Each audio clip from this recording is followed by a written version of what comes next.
घाई करून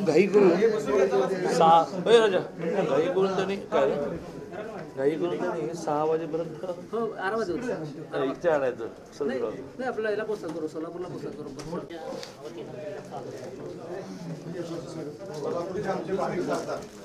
आज सोलापूर जिल्ह्यामध्ये सोलापूरला माजी मंत्री आणि आत्ताचे आमदार आमचे नेते सुभाषबाबू देशमुखांचा वर्षानुवर्ष सामुदायिक विवाहाचा कार्यक्रम होतो आणि तो खूप टची असतो.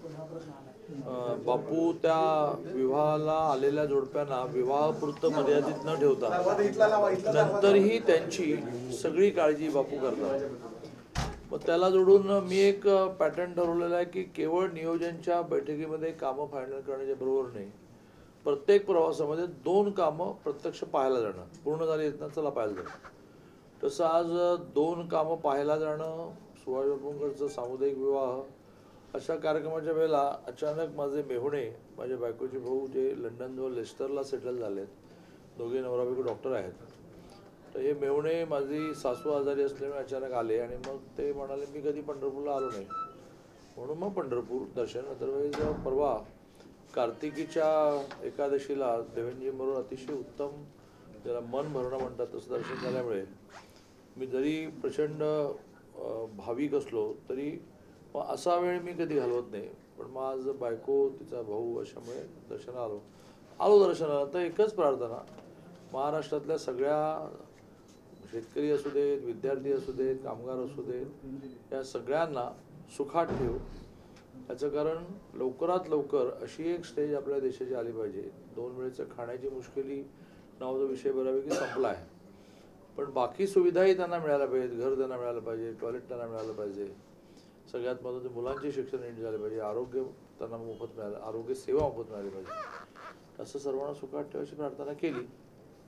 दादा नवीन वर्षात नवीन वर्ष झालेला आहे. नाही असं आहे की जे न देखे रवी ते देखे पत्रकार.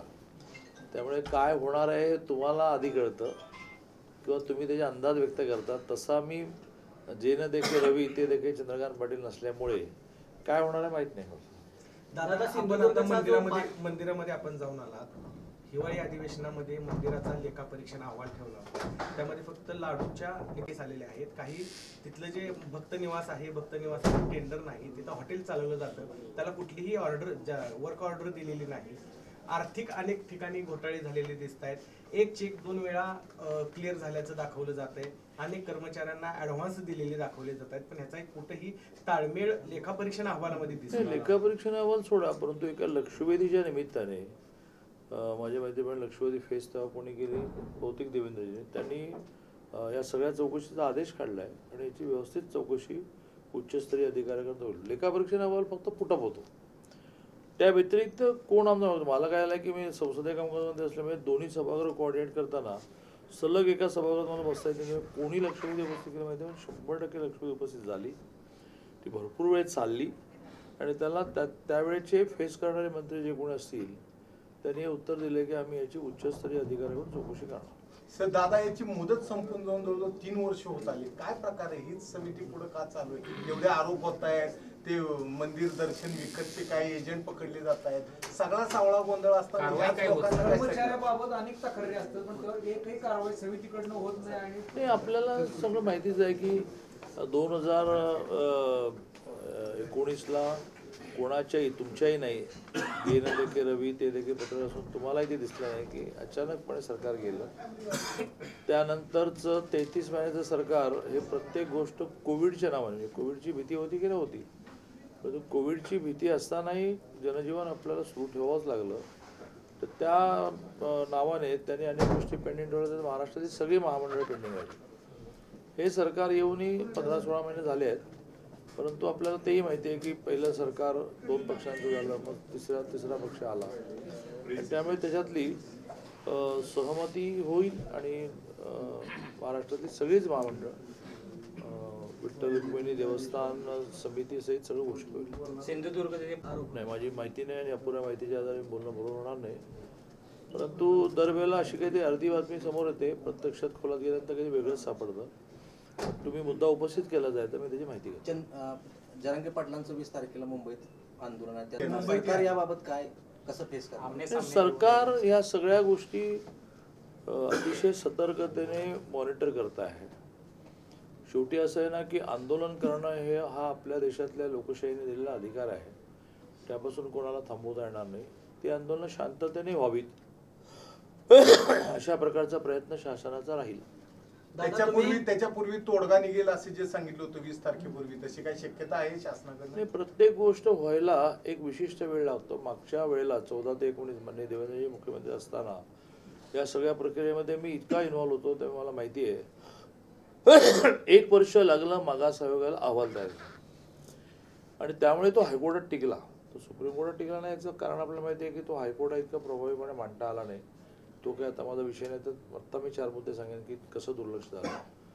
त्यामुळे 1 वर्ष तरी लागणार एवढ्या मोठ्या 12.5 कोटीच्या महाराष्ट्राला 3-3.5 कोटीपेक्षा सुद्धा जास्त मराठा संख्या असल्यामुळे मराठा समाजाचा हा काय म्हणतात डाटा कलेक्ट करायला वेळ लागेल. पण यावेळीची परिस्थिती पाहता आणि आधी सर्वेक्षण झाल्यामुळे त्याचा लाभ होईल, आपल्याला त्याचा आधार घेता येईल. एवढा वेळ लागणार नाही 1 वर्ष, पण माहीत नाही. कारण मागास आयोगाला आता नवीन अध्यक्ष मिळाले, रिटायर्ड जज निवृत्त न्यायाधीश शुक्रे, सदस्यही काही राजीनामा दिल्यामुळे नवीन आले आहेत आणि त्यांनी वेगाने काम सुरू केलं आहे. माननीय मुख्यमंत्री महोदयांबरोबर त्यांची बैठक झाली, त्या बैठकीत मी होतो. तर मुख्यमंत्री महोदयांनी सूचना दिल्या आहेत की आम्हाला विषय लवकरात लवकर संपवायचा आहे. पण त्यांचा अहवाल तयार झाल्याशिवाय मुख्यमंत्री महोदयांनी जी घोषणा केली आहे की मी वेगळं अधिवेशन यासाठी बोलवणार आहे, पण ते वेगळं अधिवेशन बोलवण्यापूर्वी अहवाल तयार होऊन अहवालामध्ये मराठा समाज मागास आहे असं अहवालाने म्हणायला लागेल. ते लवकर व्हावं असा माननीय मुख्यमंत्री महोदयांचा प्रयत्न आहे. चुकीचे हे का दिले जात आहेत? तारखा त्यांना का चुकीचे दिल्या जात आहेत, ज्यामुळे वातावरण प्रत्येक वेळा वाढत जातं? काय बघा की तारखा चुकीच्या देण्याचा कुठेच काही मुद्दा येत नाही. शेवटी ज्या विषयाला जो वेळ लागेल तो लागेल आणि त्यामुळे एखादी तारीख दिली त्या तारखेपर्यंत पूर्ण होईल असं वाटलं. असं जर आपण एक तारीख धरून बसलो तर त्याच्यातून काही साध्य होणार नाही. अर्धमुर्ध काही केलं तर ते कोर्टात टिकणार नाही. आंदोलन संदर्भात जरांगेशी काही चर्चा झाली का? आंदोलन थांबवा ज्या 3 जबाबदारी झाली आहे, प्रामुख्याने गिरीश महाजन त्यात, उदय सामंत आहेत, मग आमचे भुमरे जे आहेत की जे त्यांचे नातेवाईक पण आहेत, अर्जुन खोतकर आहे, असे 3-4 जण त्यांच्याशी बोलतात. ओबीसी नेते असं म्हणतायत की मागास आयोग जो आता नवीन नियुक्त झालेला आहे त्यांनी नवीन मराठा समाजाला त्याविरुद्ध ते कोर्टात जाण्याचा इशारा देत आहेत. हे बघा, मागास आयोगाची समिती ही घटनेचा पार्ट आहे. घटनेमध्ये अशा प्रकारे आरक्षण कसं द्यावं याची जी कार्यपद्धती सांगितली आहे, जी 13ला फॉलो नाही झाली, म्हणून मग माननीय नारायण राणेंच्या समितीचा अहवाल टिकला नाही, आरक्षण टिकलं नाही. पण देवेंजींनी जी समिती नेमली त्याचं टिकलं हायकोर्टाचं, कारण ती घटनेप्रमाणे तयार झाली आणि त्यामुळे घटनेने त्यांना मार्गदर्शक तत्व दिली आहेत. ती क्रॉस करून त्यांना अहवाल करताच येणार नाही आणि त्यामुळे कोणी कोर्टात भेट देण्याची आवश्यकता नाही. जर अशा प्रकारे घटनेतल्या मार्गदर्शक तत्वापेक्षा वेगळं मागासाहेबांनी काही केलं तर ते कोर्टात टिकणार नाही.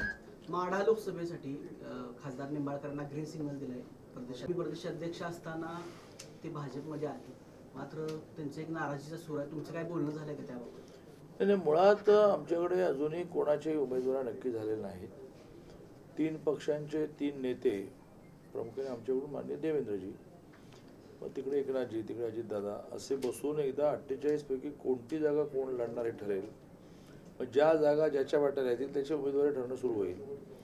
आम्ही सगळ्या जागांचा सर्वे केला आहे. तो सर्वे अशासाठीच केला आहे की कुठल्या जागेमध्ये कोणालाही मिळू दे, काय कमी पडतं आहे असं बघण्यासाठी केला आहे. आणि त्यामुळे तो सर्वे मग समजा एखादी सीट आम्हाला नाही मिळेल तर त्यांना उपयोगी पडेल. आम्ही जी तयारी चालवली जोरात, प्रचंड जोरात, आमचे प्रदेशाध्यक्ष अक्षरशः झोपतच नाही आहेत, कंटिन्युअस प्रवास करतात, तर ती तयारी आम्हाला न मिळालेल्या सीटवर त्या सहयोगी पक्षाला मिळेल. आणि त्यामुळे कुठलाही उमेदवार अजून नक्की झालेला नाही. आणि जर समजा मोहिते साहेबांची नाराजी असतील, विजयदादांची असेल किंवा आमच्या रणजितदादाची असेल, तर ती नाराजी संपवण्याचं आमच्याकडे खूप मोठं उत्तर देवेंद्रजी फडणवीस नावाचं आहे. ते एकदा एखाद्या माणसाला घेऊन बसले, म्हणजे असं मी 14 पासून आता 14 ते 19 राज्य, मग 19 ते 23 मी राज्याचा अध्यक्ष, मग पुन्हा हे सरकार, तर कुठलाही विषय कितीही कठीण असेल तर देवेंद्रजींकडे गेल्यानंतर ते त्याचं बरोबर सोल्युशन काढतात. त्यामुळे जेव्हा केव्हा अशी स्टेज येईल की चला माडा काय करूया, चला या 10-12 जणांना घेऊन बसूया, तेव्हा देवेंनी घेऊन बस. अजितदादांनी त्यांच्या जे जिल्हाध्यक्ष आहेत त्यांना स्कॉर्पिओ आणि बलोना तसं काय आहे का? म्हणजे नाही, प्रत्येक पक्षाला आपली संघटना आपला पक्ष वाढवायचा असेल तर साधनं द्यायला लागतं. शेवटी कार्यकर्ता हा त्याचं घर चालवून वेळ काढत असतो, त्यामुळे त्याने पैसे घरून आणावं अशी फार अपेक्षा धरणं बरोबर नाही. काही जण असे असतात की ते म्हणतात की आम्हाला काय नको. दादा अशा प्रकारची व्यवस्था भारतीय जनता पार्टी फार आधीपासून करते आहे. आम्ही असं म्हणू किंवा आम्ही जे करतो त्याचे रिझल्ट मिळतात हे पाहून अन्य पक्षांनी सुरू केलं. उदाहरणार्थ कार्यकर्त्यांचं नेत्यांचं ट्रेनिंग झालं पाहिजे, यासाठी प्रमोदजींनी रामभाऊ माळगी प्रबोधिनी उभी केली. तुम्ही पाहिली नसेल तर पहा. अटलजी त्याला मयनगरी म्हणायचं, पण मयनगरी झालं हे इन्फ्रास्ट्रक्चर, पण त्याचा कंटेंट फार सॉलिड असतो. तिथे एकदा राष्ट्रवादीने विनंती केली आणि कॅम्पस घेतला आणि राष्ट्रवादीचं ट्रेनिंग झालं, एकदा राजसाहेबांचं ट्रेनिंग झालं मनसेचं. त्यामुळे भारतीय जनता पार्टीने कार्यकर्ता त्याचं ट्रेनिंग, त्याची काळजी, त्याचं बिनसलं त्याला नीट करणं हे फार आधीपासून आमच्याकडे संघटन मंत्री नावाची जी रचना आहे, जी रचना फारच स्ट्रॉंग आहे की जी माणसाचा माणूस म्हणून विचार करते, माणसाचा यंत्र म्हणून विचार करते. बाकीचे पक्षही बूथला प्रमुख, प्रत्येक बूथला 30 जण हे बाकीचे पक्षही करत आहेत. चांगलं आहे. आम्ही जे करतोय ते इतरांनी करणं यात आम्हाला आनंदच आहे. गाडी घेणार का असं म्हणणं तर केव्हाच दिलं की अशा सगळ्या गोष्टी आम्ही आधीच केल्या. ज्या पद्धतीने संजय राऊतांनी सांगितलं की भाजप हा इंग्रजांचा हस्तक होते त्या काळात आणि भाजपचे सर्व लोक इंग्रजांच्या हस्तक इथपर्यंत मोठा आरोप करून सुद्धा भाजपकडनं उत्तर दिलं जात नाही, यात तथ्यता किती आहे? संजय राऊतांच्या एखाद्या विषयावर काय उत्तर द्यायचं? आरोप तर गंभीर आहे ना. आरोप गंभीर असलं म्हणून लोकांनी सिरियसली घेतलं पाहिजे ना. संजय राऊत दुसरे कसं म्हणतात की हा जो काही राम मंदिर उद्घाटनाचा सोहळा आहे पूर्ण, संजय राऊतांबद्दल एक उत्तर दिलं तेच वारंवार देईल. त्याला कोण सिरियसली घेतं? दादा भाजपमध्ये काय झालं, सोलापूर असेल, माढा असेल किंवा पंढरपूर असेल, अंतर्गत गटबाजी फार मोठ्या प्रमाणात सुरू आहे. तर याच्यावरती काय भाजप थोपवण्यासाठी काय प्रयत्न करणार आहे? असं आहे की माणसं जेव्हा एकत्र काम करतात, म्हणजे घर म्हणून सुद्धा नवरा बायको सासू सासरा मुलं नंदा वगैरे असायचं, पूर्वी मोठं कुटुंब होतं, तर ती कुरबुरी असायच्यात. मग घरात कोणीतरी एक सिनियर माणूस असायचं, तर त्यावर त्या कुरबुरी संपवून आयुष्य जायची. आता पक्षामध्ये तर वेगवेगळ्या घरातली वेगवेगळ्या बॅकग्राऊंडमधली लोक येतात, त्याच्या कुरबुरी असणार. त्या कुरबुरी सोडवण्याची आमच्याकडे प्रवासी कार्यकर्ता, आमच्याकडे पदाधिकारी घराला पाठी लावून बसत नाही, ती प्रवासी कार्यकर्ता नावाची व्यवस्था आहे. आणि दुसरं तुम्हाला एक सांगतो की माणसांचे प्रश्न ते कधी कायमचे संपत नसतात, ते त्या त्याला संपतात, पुन्हा वेगळेच निर्माण होतात, मग वेगळी सोल्युशन काढायची, ते संपतात, मग पुन्हा जुनाच प्रश्न निर्माण होतात. त्यामुळे माझ्या गुरुने एक सांगितलं की एक चूक पुन्हा नाही करायची, चुका करायला परवानगी. तर तसं सगळ्यांना जमत नाही ना, सगळेजण तीच चूक करतात. ज्या पद्धतीने उद्धव ठाकरेंकडे इनकमिंग वाढायला लागले, राजनाथ शिंदेकडे परत चालले तिकडे, तर काय वाटतंय उद्धव ठाकरे ज्या पद्धतीने आव्हान देत आहेत त्या पद्धतीने कसं वाटतं? असं आहे की त्यांनी वारंवार आव्हानं देऊनही ग्रामपंचायत निवडणुकीत भाजपच क्रमांक 1 झाला. त्याने वारंवार आव्हानं देऊनही 3 राज्यामध्ये न भूतो न भविष्यती असं यश मिळालं. त्यामुळे त्यांनी आव्हानं देऊन काही होणार नाही. हे एक तुम्हाला सांगतो की हे एक नवीन गणित आहे जे तुम्ही समजून घेतलं पाहिजे की सर्वेमध्ये सुद्धा न सापडणारा एक फार मोठा सायलेंट वोटर निर्माण होत चालला. तो चलने दो, हम अपना अपना काम करते रहेंगे, वोटिंग के दिन देखेंगे.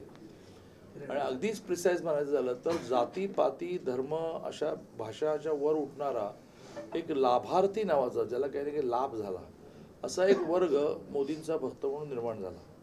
तो म्हणतो की चलो आपको जो भाषण करना है करो, जो सर्वे करना है करो.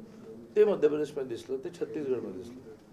आणि ते 2019ला तर वोटिंग डे काउंटिंग डेला सगळे जण सुटाफुटात जाऊन बसले होते की जवळजवळ मेजॉरिटी येणारच नाही NDAची. मग चर्चा सुरू झाली, मग हे होणार का ते होणार का ते होणार. आठवण तुम्ही 19 किंवा 19चा सुद्धा सी वोटरचा रिपोर्ट मी काल काढला. माझ्याकडे खूप चांगला रिसर्च डिपार्टमेंट आहे, अजूनपर्यंत तुम्ही काही मागामी देऊ शकेल. तर आम्ही 19चा सी रिपोर्टचा रिपोर्ट काढला, तोही 16च सांगतो.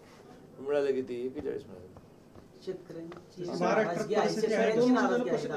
प्रशासन आहे, पंढरपूर शहरातले अनेक प्रश्न तसेच प्रलंबित आहेत. मी जे म्हणेन ते मी त्या पार्टीचा नेता असल्यामुळे म्हणतो असं म्हणाल, पण 14 ते 19 ह्या सगळ्या गोष्टी माननीय देवेंद्रजी स्ट्रीमलाईन करत आल्या होत्या. अनपेक्षितपणे सरकार गेलं, 33 महिने सरकार नव्हतं. सगळ्या म्हणजे जलयुक्त शिवार 22,000 गावांची जमिनीच्या पोटातली पाण्याची पातळी वाढली. असं असताना जलयुक्त शिवार बंद केलं गेलं, अनेक धरणांची कामं बंद केली गेली. मग तिकडे मेट्रोमध्ये प्रॉब्लेम क्रिएट केले गेले, मेट्रो तमे रखडली, मेट्रोचा खर्च 10,000 कोटींनी वाढला. अशा सगळ्या गोष्टी या 33 महिन्याच्या सरकार नसल्यामुळे पेंडिंग राहिल्या. त्या 33 महिन्याच्या कालावधीमध्ये त्यांना चालवता आलं नाही याच्यापेक्षा कोविड हे कारण आहे असं मी मानतो, पण चालवता आलं नाही हेही खरं आहे. आता नव्याने आलेलं सरकार आल्यानंतर धडाका लावलेला आहे. त्याच्यामध्ये पंढरपूरच्या विषयामध्ये सुद्धा आज सकाळी आपल्याला सगळ्याच गोष्टी माहिती नसतात. आज सकाळी श्रीकर परदेशी नावाचे माननीय देवेंद्रजींचे जे सहाय्यक आहेत त्यांनी येऊन इथे 9 वाजता आढावा भेटेल झाली. तुम्हाला माहिती आहे का? तिथे CEO त्यांना विचारा. तर मला अचानक कलेक्टर म्हणाले की आप भी आहे मेरे साथ. म्हणले हो 9 बजे हमारी बैठक थी. मलाही माहित नव्हतं. बैठका होतात पण आउटपुट निघत नाही. चंद्रभागेला जर तुम्ही कोल्हापूरला विष्णुपथार गेला मला माहितीच आहे. मी त्याला उत्तर दिलं, झालेली ते मला उत्तर दिलं की 33 महिन्याच्या सरकारमध्ये महाराष्ट्रातल्या विकासाचे सगळे विषय. आता मला सांगा की 12 तारखेला माननीय मोदीजी येतात मुंबईला, ज्या प्रकारच्या उद्घाटनाला ते येत आहेत हे सगळे विषय मग 33 महिन्यात का पूर्ण नाही झाले? किंवा पुण्याची मेट्रो असेल, मुंबईची मेट्रो असेल, पुण्याचा विमानतळाचा टर्मिनल असेल, कोल्हापूरचं टर्मिनल असेल, या सगळ्या विषयाला गेल्या 12 महिन्यामध्ये, 13 महिन्यामध्ये, 16 महिन्यामध्ये खूप आता स्पीड पकडला. म्हणजे महाराष्ट्राचा विकास मध्ये 33 महिने सरकार नसल्यामुळे खूप रखडला, मागे गेला. आणि त्यामुळे आता हे सगळे प्रश्न वेगाने मार्गी लावण्यासाठी सगळेजण युद्धबद्दल काम करतात. पंढरपूरचा विकास होतोय, मात्र नागरिकांना केंद्रबिंदू मानून नंतर वारकऱ्यांना केंद्रबिंदू मानून होतोय. त्यामुळे साध्या गोष्टी आहेत. पंढरपूरमधले गार्डन असतील, स्मशानभूमी असेल, ती जरी बघितली तरी चांगली नाही. म्हणजे इथल्या लोकांना काहीच मिळत नाही. सगळ्यांची हे त्याची 200 बेडची कॅपॅसिटी केली, 5 वर्ष झाली, एकही बेड तिथे वाढलेला नाही. मला खात्री आहे की पुन्हा एकदा लोकसभेची आचारसंहिता झाल्यानंतर थोडी कामं रेंगाळतील. तरी ज्याच्या वर्क ऑर्डर निघतील ते कामं फास्ट होतील. पण जसा लोकसभेची आचारसंहिता, लोकसभा निवडणुका संपेल तसं ज्या वेगाने कामं सुरू होतील याचं कारण खूप गोष्टी. आता उदाहरणार्थ मंदिरात मागच्या कार्तिकीला मी आणि देवेंद्रजी आलो तेव्हा पायाभरणी झाली, ती कामं जोरात सुरू आहेत. आता हे म्हणतील ते बरोबर आहे की केवळ मंदिर न करता ते एक शहर म्हणून विचार करा असं त्यांचं म्हणणं आहे. ते मला असं वाटतं की तो जो मोठा आराखडा आहे 300 कोटीचा, त्यातल्या बऱ्याच गोष्टी आल्या आहेत. आता त्याच्यामध्ये लोकांची सहमती निर्माण करणं नावाचा मोठा विषय आहे, तो कलेक्टर आणि प्रशासन करेल. दादा स्वतः आमदार इथं आहेत, समाधान पंढरपूरचा असा ठोस विकास झाला कुठेही दिसून येत नाही. त्यामुळे तुम्ही भारतीय जनता पार्टीला मानलं पाहिजे की भारतीय जनता पार्टी हे आपलं असलं तरी सुद्धा त्यातला दोष काढते. त्यामुळे समाधान अवतरण्याने कोणी आधी अडवलं नाही, नंतर रागवलं नाही, अरे सरकार आपलं नाही, तुम्ही प्रश्न कसे उपस्थित करता. त्यामुळे त्यांना सगळ्यांना तेवढं स्वातंत्र्य आहे, त्याच्यातून उलट प्रश्न कळतात. मी तुम्हाला खात्री देतो की मी पालकमंत्री म्हणून नव्याने आता आलो आहे महिना 1.5 महिन्यामध्ये. मी ज्या ज्या गोष्टीवर कॉन्सन्ट्रेट करणार आहे त्याच्यामध्ये प्रामुख्याने पंढरपूर आहे, त्याच्यानंतर सोलापूर शहर आहे की जे प्रचंड मोठं शहर आहे, तिथे इंडस्ट्री खूप वाढली पण रस्ते नाहीत, अनेक बऱ्याच गोष्टी आहेत. त्याच्यावर कॉन्सन्ट्रेट करण्यासाठी मी संकल्प तरी केला आहे दर आठवड्याला एकदा यायचा. या आठवड्यात तर मी दुसऱ्यांदा आलो. आपण सगळे म्हणून सोडू प्रश्न.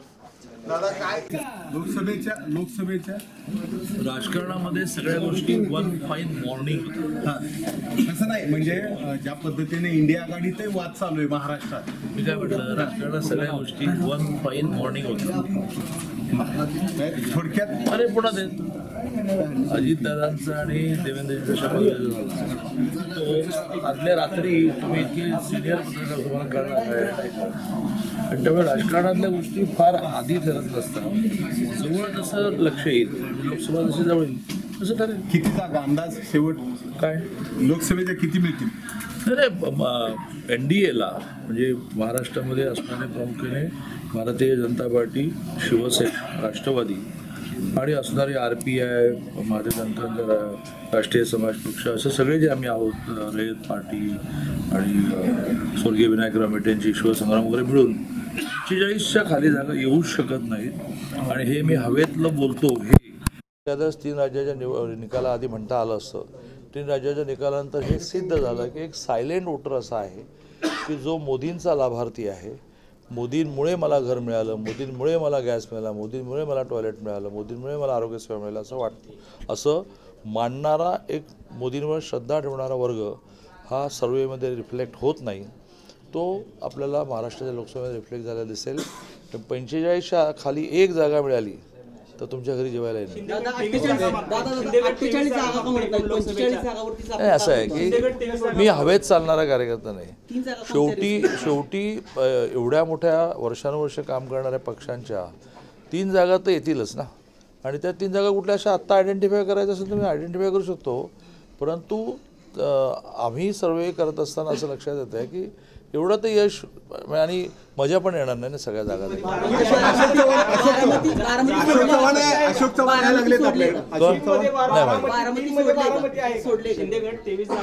अजून कुठलाही निर्णय झाला नाही. आता प्रायमरी बसणं सुरू झालेलं आहे. निवडणूक हा प्रकार असा आहे की तो जवळ आल्याशिवाय तापत नाही. त्यामुळे